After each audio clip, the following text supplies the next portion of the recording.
এর মধ্যে আছে দেখাচ্ছি বড় বড় সাইজের জিলেপি, অনেক বড়। হ্যাঁ, কতটা বুঝতে পারছেন জানি না, মানে অনেক বড় জিলেপি সাইজের।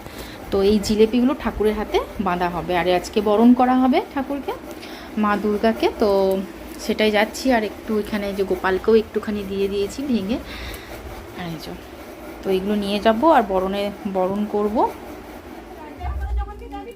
দেখি সব বরণ করতে যাওয়া হচ্ছে। এটা ছিল বড় বড় সাইজের জিলেপি, মানে অনেকটা বড়, মানে বলে বোঝাতে পারবো না, এক একটা ওয়েট অনেকটা ছিল। তো বাসন্তী পুজো বাপের বাড়ি গিয়েছিলাম, সেহেতু দশমীর দিন মাকে বরণ করতে যাচ্ছিলাম।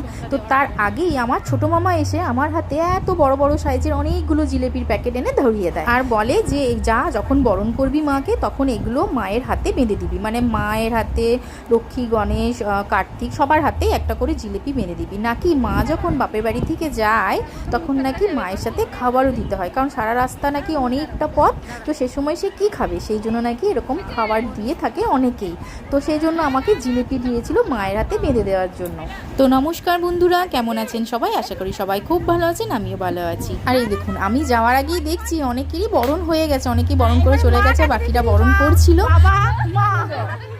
এখান থেকে দা তো এই দেখুন পিঠের মধ্যে এইসব লিখে আমাদের বদমাইশি হচ্ছিল। তো জিলেপিগুলো আমি বাঁধার চেষ্টা করছিলাম, কিন্তু এতটাই ভারী আর বড় ছিল যে এটা সুতো দিয়ে বাঁধা যাচ্ছিল না কিছুতেই, মানে এক হাতে পারছিলাম না, ওটা পড়ে যাওয়ার, ভেঙে পড়ে যাওয়ার ভয় ছিল। তো সেই জন্য আমি আমার এক দিদিকে ডাকি, সেই টুকটুকি দিয়ে এসে